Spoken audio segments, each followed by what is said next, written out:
Pertama saya ucapkan selamat kepada Roy Suryo, Rismond, dan Dr. Tifa yang sudah resmi menjadi tersangka. Tidak lama lagi kalian akan menikmati waktu yang panjang di penjara. Di satu sisi ini tentu kemenangan besar untuk kubu Jokowi, karena penyidik sudah memastikan alat bukti cukup sehingga kasus ini akan segera ke persidangan. Namun yang menarik juga, dari deretan nama yang menjadi tersangka tidak ada nama atau inisial Michael Sinaga. Padahal podcaster Sentana TV itu tidak kalah aktif melakukan framing. Dia ini tandem Rismond karena kemana saja mereka jalan berdua. Yang menjadi tersangka hanya 8 orang, yaitu Egy Sujana, Kurnia Tri Rohyani, Damari Hari Lubis, Rustam Effendi, Muhammad Rizal Fadila, Roy Suryo, Rismond Sianipar, dan Dr. Tifa. Karena Michael Sinaga lolos dari jerat hukum, menurut saya kita harus memberikan sanksi moral kepada dia.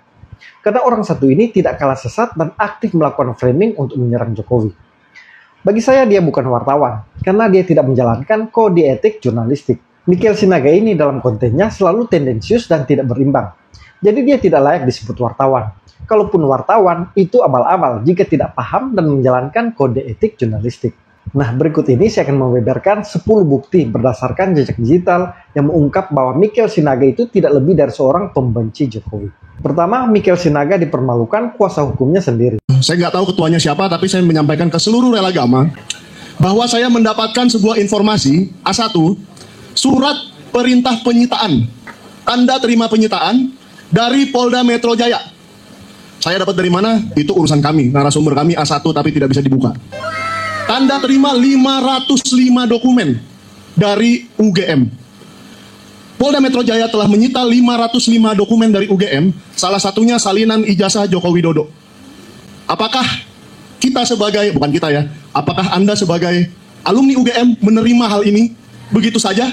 Apakah kita diam saja? Saya mau tanya, secara hukum ya, apakah Polda berhak untuk menyita dari sebuah kampus dokumen-dokumen apapun itu? Dan apakah juga Polda bisa dilaporkan?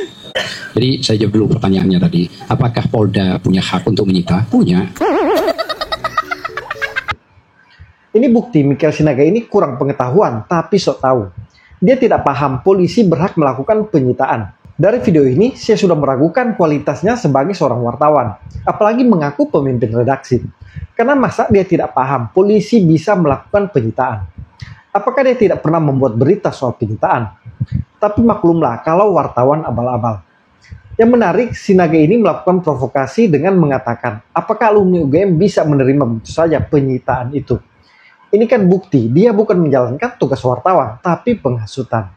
Kedua, Michael Sinaga ternyata wartawan bodong. Tonton video dari Michael Benyamin Sinaga ini yang mengaku sebagai jurnalis. Harus diingat, ketika mengaku sebagai jurnalis, bahwasannya tidak akan terlepas dari Dewan Pers. Ketika masuk pada tahapan sebagai pemret, tentu ada hal-hal yang harus banyak Anda lewati. Nah, sekarang kita lihat dulu pengakuan dia di Aiman Wicaksono di Rakyat Bersuara. Dan saya minta bahwa teman-teman harus mengingat baik-baik pernyataan dia, kata-kata dia ya. Hariansentana.com. Oh, oke. Ya. Dan podcast. Dan podcast. Anda pemretnya. Saya pemretnya. Anda pemret berarti Anda punya.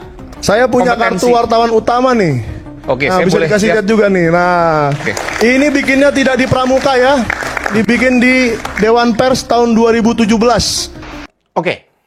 Dia mengatakan dia memiliki kartu wartawan utama. Wartawan utama. Dan katanya bahwa dibikin di Dewan Pers. Oh, ini sudah menyentil ke lembaga Dewan Pers. Ya, kita akan buktikan pelan-pelan satu persatu. Sekarang kita akan masuk ke sertifikasi wartawan. Karena apa? Levelnya dia adalah level seorang pemret. Level seorang pemret itu harus mengikuti ujian kompetensi wartawan, UKW. Dia harus memiliki nomor yang terregistrasi. Dan juga dia sudah pasti harus terdaftar di sana ya. Terdaftar di Dewan Pers. Kita akan buktikan di Dewan Pers. Benar apa enggak? Ya, jangan-jangan dia yang palsu. Ya, dia yang gadungan. Kita lihat. Jangan ngegas dulu. Slow. Kita lihat dulu. Teman-teman perhatikan di layar. Data sertifikasi Dewan Pers. Ya, kita akan lihat. Tadi dia mengatakan dia adalah wartawan utama. Nah, kalian lihat di sini ada tingkatan wartawan muda, wartawan media, dan wartawan utama. Khusus di media cetak. Dan mereka kan punya media cetak. Terus, media siber. Wartawan muda sekian orang, 311. Media 35, Utama 17 orang. Media TV 2765, 560, dan 406. Media radio sekian ya. Teman-teman perhatikan adalah data sertifikasi wartawan per media dan per kategori. Di sini kita katakan, nah dia mengatakan media cetak ya, media harian Sentana ya, katakan media cetak atau media siber, media online. Di sini dalam daftar sertifikasi wartawan, dia kelasnya wartawan utama. Totalnya 289. Apakah dia salah satu?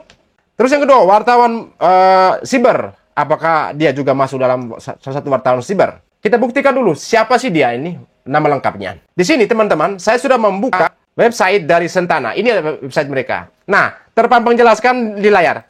Tadi dia mengatakan bahwasannya dia adalah pemimpin redaksi. Di sini ditulis wakil pemimpin redaksi Michael Benyamin Sinaga. Oke, ingat ya nama lengkapnya. Oke, satu sudah 1-0 ya, bahwasannya dia bukan pemimpin redaksi. Tadi mengatakan pemimpin redaksi. Memalukan toh? Oke. Setahu saya nama Rukia Rosalina Siahaan ini adalah ibunya. Dan sekaligus pemilik dari Sentana TV. Turut berduka buat Bro Michael. Ibunya sudah meninggal beberapa minggu lalu ya. Dan itu pemilik Sentana. Ya. Nah, ini supaya bisa clear dan tidak ada yang songong di antara kita. Ya, tidak ada yang songong, sok klaim ya teman-teman. Ya, kita paling anti ya kalau orang songong ya. Soal lagi gitu ya. Jadi ini lihat, wakil pemimpin redaksi Michael Benyamin Sinaga. Oke, sudah 1-0 tadi. Nah, kita copy namanya ya teman-teman. Copy namanya, salin. Kita menuju ke Dewan Pers. Di sini kita cari. Cukup namanya aja. Nah, berhubung di acara Rakyat Bersuara kan dia tidak menunjukkan nomor seri atau nomor sertifikat wartawannya. Ayo kalau berani tunjukin nomor sertifikat wartawannya, kita buktikan. Tunjukin. Dikeluarkan tahun berapa. Tadi dia mengatakan dia menjadi jurnalis wartawan utama semenjak tahun 2017. Nah, usianya berapa saat itu? Nanti kita akan buka. Oke. Kita copy dulu namanya, teman-teman. Kita lihat. Michael, oh, pemirsa. 0 telur unta bebek besar. 0,0. Nggak ada. Nggak ada. Nggak ada. Ini apa nih? Ini kita cari nama wartawannya nggak muncul. Ini salah satu video yang membuktikan bahwa Michael Sinaga ini wartawan bodong. Karena dia mengaku terverifikasi wartawan utama di Dewan Pers, tapi ketika dicek ternyata namanya tidak ada. Dia juga ternyata bukan pemret, tapi wapemret. Jika ini benar, ini sangat memalukan. Mengaku wartawan utama dan pemret tapi hasilnya song. Kecuali Michael Sinaga ini punya nama lain dan mendaftar di Dewan Pers dengan nama lain itu. Tapi biasanya mendaftar ke Dewan Pers nama harus sesuai KTP. Jadi agak susah jika beda nama. Atau kemungkinan lain, dia pernah ikut UKW Dewan Pers tapi tidak lulus. Jadi namanya memang tidak ada. Ketiga, Michael Sinaga minta Jokowi temui dia di Dewan Pers. Kawan-kawan jurnalis di sini semua pasti tahu, kita harus melalui mekanisme Dewan Pers. Yaitu diajak ke Dewan Pers bersama Bapak Joko Widodo yang tidak terima namanya dicemarkan katanya oleh pemberitaan saya. Nah, dan saya akan temui dengan senang hati Bapak Joko Widodo di Dewan Pers supaya kita duduk bersama di satu meja dan saya berikan hak jawab. Itulah yang sebenarnya harus dilakukan oleh Bapak Joko Widodo dan kepada penyidik Polda Metro Jaya juga supaya mengerti Undang-Undang Nomor 40 Tahun 99 mengenai pers. Dari penjelasan Michael Sinaga ini sangat jelas dia ini tidak lulus ujian kompetensi wartawan Dewan Pers. Karena dia tidak paham melakukan pemberitaan cover both side atau berimbang. Karena sebagai wartawan harus melakukan pemberitaan yang berimbang dengan mengakomodir dua pihak. Tidak boleh condong mendukung atau hanya memberi ruang ke salah satu pihak. Apalagi memang sengaja tidak melakukan cover both side atau berimbang. Dan kelihatan Michael Sinaga ini tidak pernah mengundang kubu Jokowi untuk memberikan penjelasan di Sentana TV. Tapi kemudian dia bicara soal hak jawab. Hak jawab itu adalah hak seseorang untuk menyanggah pemberitaan atau karya jurnalistik yang dianggap melanggar kode etik. Tapi pertama, seorang wartawan harus membuat berita yang berimbang. Ini kan yang terjadi, Michael Sinaga memang hanya membuat framing dari pihak Rismon CS saja. Kedua, podcast itu bukan sebuah karya jurnalistik, karena berisi opini dari podcaster dan juga sumbernya. Padahal produk jurnalistik itu tidak boleh mengandung opini wartawan. Keempat, Michael Sinaga ternyata jubir PKB dan caleg. yaitu Michael Sinaga. Kita akan ngobrolin banyak hal, mulai dari pandangan PKB soal anak muda, isu korupsi, dan tentunya isu pemilu khususnya Anies Baswedan dan juga Muhaimin Iskandar yang diusung oleh PKB. Seperti apa keseluruhan obrolan kami? Yuk langsung aja ikutin saya.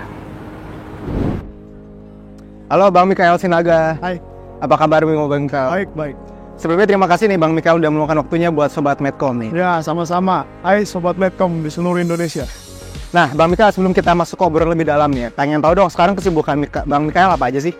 Ya, pastinya sebagai juru bicara PKB ya. Juru bicara jubir muda. Kita milenial ini dituntut banyak loh. Sebagai kita harus mewakili apa sih yang diinginkan oleh anak-anak muda. Ya. Dan kita juga harus mewakili perjuangan PKB yang selama ini dan harus selalu dilanjutkan. Ya. Selain itu saya juga jadi caleg di DPR RI di Sumut 1. Oke. Ya, istilahnya pulang kampung lah. Nah, pertanyaannya nih, kenapa Bang Mikael akhirnya mau memutuskan terjun ke politik nih? Apalagi kan mungkin sekarang anak muda nganggep politik ini sumber. Ini salah satu bukti Mikael Sinaga itu wartawan abal-abal. Karena wartawan tidak boleh berpartai, apalagi menjadi jubir partai, apalagi menjadi caleg. Ini kan sesat, karena wartawan harus independen dalam membuat berita. Untuk itu dia tidak boleh terafiliasi dengan partai politik tertentu. Kalau memang Mikael Sinaga ini terdaftar di Dewan Pers, saya minta UKW-nya segera dibekukan atau dihapus. Dia sudah bukan lagi wartawan, tapi politisi. Kelima, Mikael Sinaga sebut polisi ngawur. Dari awalnya tidak ada keterlibatan saya di sini ya. Artinya pada awalnya Polda Metro Jaya mentersangkakan kawan-kawan melaporkan, membuat jadi terlapor, yaitu para peneliti-peneliti di sebelah saya ini. Tetapi semakin kesini saya rasa kepolisian semakin ngawur, karena akhir-akhir ini ditambah jumlah terlapor tersebut, bukan tersangka, jangan diinin ya. Jumlah terlapor tersebut bertambah 4 orang, yaitu semuanya adalah jurnalis. Kenapa kepolisian semakin ngawur di bawah Kapolda yang lama atau di bawah Pak Listio Sigit ini? Saya juga bingung. Ada apa dengan rezim Pak Prabowo Subianto? Apakah kepolisian ini sudah di luar kontrol beliau? Apakah sudah main sendiri? Sehingga jurnalis yang seharusnya dilindungi di bawah Undang-Undang Nomor 40 Tahun 99 juga siapapun yang membuat tayangan mengenai ijazah palsu, termasuk yang di depan saya ini ada 20 nih. Apakah semuanya mau dijadikan tersangka? Ini bukti Mikael Sinaga ini dungu. Dia jauh dari kata cerdas. Dia tidak paham dengan kerja-kerja penyidik, termasuk memeriksa atau mengambil keterangan saksi. Itu biasa atau lumrah, kan belum menjadi tersangka, dan terbukti dia bukan tersangka. Dia diperiksa karena aktif ikut memframing ijazah Jokowi palsu, tapi dengan PD-nya dia menyebut polisi ngawur. Menurut saya, Mikael Sinaga ini yang sedang ngawur. Keenam, Mikael Sinaga sebut Gibran melecehkan pengadilan. Mas Gibran sudah melecehkan pengadilan ini. Proses pengadilan ini tidak dianggap serius oleh Mas Gibran gitu loh. Nah, tapi ini Mas Gibran sudah melecehkan pengadilan ini, proses di pengadilan. Kalau menurut saya ya, karena sebuah proses pengadilan itu adalah proses milik rakyat menurut saya, dan rakyat ini berhak untuk mencari kebenaran mengenai kasus ini. Ya kalau memang benar ya sudah datang aja. Ini loh fakta-fakta yang saya punya mengenai ijazah ini, sama aja seperti Pak Jokowi. Mas Gibran sudah melecehkan pengadilan ini. Mikael Sinaga ini memang asal ngomong. Definisi melecehkan pengadilan saja dia tidak paham. Tapi asal menyebut Gibran melecehkan pengadilan. Melecehkan gimana? Kalian yang melecehkan Jokowi dan Gibran dengan menyebar fitnah ijazah palsu. Jadi menurut saya, Mikael Sinaga ini juga harus menjadi tersangka dan dimintai pertanggungjawaban. Ketujuh, Mikael Sinaga mengaku akan mencari ijazah Jokowi. Saya cari.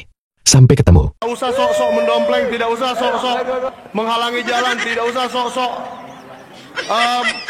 memblokir, membuat spanduk dan segala macam, membuat organisasi, 1000 organisasi kalian bikin, saya tidak peduli. Ijazah Jokowi harus kita cari sampai ketemu. Ini bukti kalau Mikael Sinaga ini memang bukan wartawan. Karena dia tidak punya hak meminta atau mencari ijazah Jokowi. Itu hak Jokowi untuk memperlihatkan ijazah atau tidak. Dan yang punya hak untuk meminta ijazah Jokowi itu hanya polisi dan pengadilan, bukan Mikhail Sinaga. Jadi ini jelas, dia bukan wartawan, tapi tim Roy Suryo CS. 8. Mikhail Sinaga ingin jadi menteri. Siap jadi menteri. Siapa yang berjuang, tapi pesan saya kepada Bang Mikhail, kalau nanti Bang Mikhail diangkat jadi menteri, jangan lupa sama kita yang ada di sini. Ini kadang-kadang berjuang, yang berjuang beneran kagak diorangin, yang duluan nyelonong duluan ya. Jadi seperti saya katakan tadi, Mikhail Sinaga ini bukan wartawan, tapi politisi. Dia politisi PKB atau anak buahnya Caimin yang memang mendukung Anies Baswedan dan Caimin di Pilpres lalu. Ternyata Mikhail Sinaga ini bermimpi untuk jadi menteri. Mungkin kalau Anies dan Caimin jadi presiden. Sayangnya takdir berkata lain, Prabowo Gibran yang jadi presiden dan wakil presiden. Jadi mimpi menjadi menteri tertunda.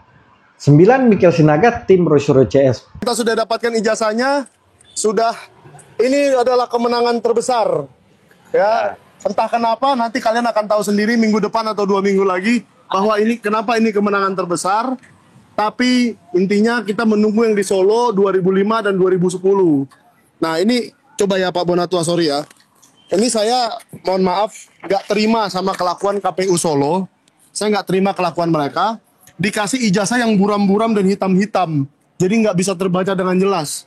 Mohon maaf KPU Solo, tolong kalian itu sedikit mencontoh profesionalitas KPU Pusat.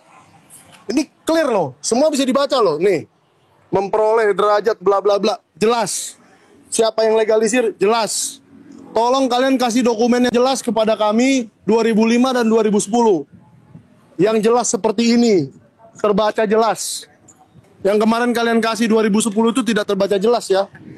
Tolong kalian fotokopi ulang dan kami nanti akan ke Solo minggu depan.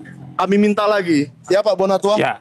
Bapak lihat kan kemarin dokumen yang diambil Mas Andika itu? Banyak Kita ini. lihat, aduh kok hitam-hitam ini. Apa? Kayak ada Noising. Iya, Gangguan. noise. Noise. Nah itu kalau mau diibaratkan, kalau kalian pernah punya TV yang zaman dulu, TV tabung, terus sinyal TV-nya itu rusak, ada semut-semutnya, kayak gitulah kira-kira. Oke, jadi nanti kita tidak akan menyerah dan kita akan pergi lagi ke Solo meminta 2005 dan 2010. Nggak ada kata berhenti sebelum kita dapat. Thank you. Ini jelas, dia menyebut kami. Jadi Mikhail Sinaga ini tim Roy Suryo CS. Dia tidak independen, apalagi mengaku wartawan independen. Dia politisi dan pendukung Anies Baswedan. Dia tidak layak kita sebut wartawan atau jurnalis. 10. Mikhail Sinaga tantang Salsa Erwina. Salah satu yang ngomong di medsos itu kan yang paling keras Ito Salsa, Erwina Huta Galung. Iya. Kebetulan kalau sama-sama Batak ini enak kita. Siapa dia? Bukan, saya kan mau tanya, kenapa selama ini tidak pernah mengatakan siapa dalangnya?